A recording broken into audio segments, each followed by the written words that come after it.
Well, good evening, everyone. It is Wednesday, November 29th here. We've got one more day in the month of November, and it looks like that last day very likely will have some severe weather across much of southeast Texas, kind of in the triangle from around Austin, maybe up towards the Waco area, and then down into southeast Texas, the Houston and Beaumont areas. So, I do want to take a look at the environment, kind of what's going to cause this, what areas, and the timing of the threat, and also talk about the chance that if the conditions do come together in the right way, we certainly could see a couple tornadoes, maybe even a significant one. So that looks to be our main threat for much of our Thursday. It'll probably be a pretty early starting event, likely, 9, 10 o'clock in the morning through most of the afternoon, and then we'll start to dissipate by evening. So do want to take a look at the environment overall. First thing do want to take a look at is kind of our dew points here. So let me back this up here. Let me stop the animation. And so this is basically right where we are a couple hours ago, basically. So we have pretty dry conditions across much of Texas. We do have some of these higher dew points, these kind of bluish and green colors here just off the Texas coast, maybe starting to come inland. But watch what happens here as we move forward in time into our overnight hours. You can see that moisture just being pulled to the northwest and to the north here. And so we're going to have this trough and a little bit of a surface low that sets up here and starts to kind of move into the panhandle and western Oklahoma. And that is going to help to really pull this moisture from the Gulf inland. So that's going to be our main triggering event here coming up. And so, again, as we move forward in time here, we continue to see those greens and blues coming on shore.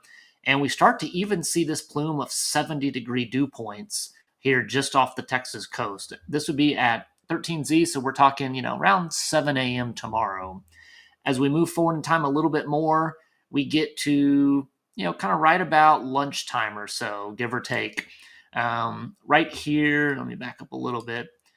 We've got our 60-degree dew points all the way edging up into almost DFW here, and then a little bit of a warm front here. So anywhere between this triangle, kind of from the I-35 corridor all the way really across East Texas, almost up to I-20 here. This I-45 corridor to I-10 is going to be this main target where there's going to be a lot of moisture, 66, 68, almost 70 down here in Houston. So we're going to have enough of that moisture certainly for severe weather. Now, the other thing that we typically want to look at is, will there be enough of that instability present to really see the atmosphere get churning? And so one of the things that we'll look at here is, obviously you typically need moisture and you need a source of heat content for that instability. So overnight, there's not going to be a lot. As we move into the morning hours, this gets us again to, kind of our a little bit before lunchtime here. And we can start to see some of these bluish green colors here. That is some cape, that kind of storm juice or instability that we need. Edging up here, kind of to the west of Houston, maybe the College Station area here. And then as we move into the early afternoon hours, we can start to see that we even get a little instability close up here to the Dallas-Fort Worth area, Waco, all the way down to near Houston, and then along the Texas coast here. Now, one of the reasons that we might see a little bit of a challenging forecast evolve is that it looks like our instability and some of those warmer temperatures are likely going to be a little bit further west than where the storms are popping up. And the reason for that is, when we look at the kind of simulated radar, we're going to see that, again, this is around our middle afternoon. We're going to have a lot of storms up in Oklahoma and across much of east and southeast Texas. So there's going to be a lot of cloud cover. Very likely we won't see temperatures quite as warm here. So there's not going to be as much of that instability. And more of that instability is going to be kind of back here to the west, where we really don't have as good a moisture. We don't have the presence of storms already ongoing. And so likely that's going to be a little bit displaced. And so if we look at kind of the storms in East Texas, are going to be right around this location. And then let's compare that with where that instability was. You can kind of see that, again, there's not really that alignment. And so typically when we get that, it does mean that maybe here around the edge, maybe kind of that College Station to kind of western side of Houston, somewhere around here, we could get the ingredients to come together, could see some more significant severe weather, possibly even a couple tornado warnings. But again, most of the storms are going to be displaced into this more cloudy, cooler environment and not where kind of the best ingredients are going to line up. And I think we can see that best on the tornado side of things. When we look at our significant tornado parameter, this is a composite index that you can follow to see where is kind of that highlight or bullseye that we could see a tornado threat develop if things come together. And so again, this would be right around kind of our 3 o'clock hour.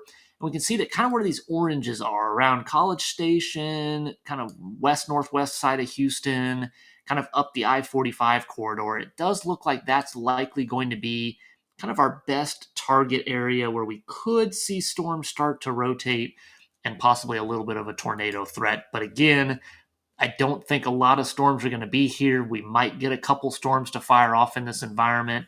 But again, most of the storms are going to be further east. So it's a tricky forecast. Again, probably not some widespread tornado outbreak or significant severe weather event.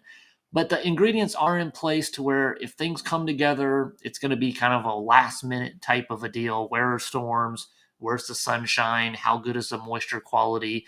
We certainly could see that environment, kind of everything come together right at the right time, and we could see some of that severe weather. So that's why I wanted to do this update video. When we look at the Storm Prediction Center outlook here, they do have a level 3 out of 5 enhanced risk from really the north side of Houston up I-44 or I-45, sorry, around the College Station area, including southeast Texas, and then a little bit further back to the west as well.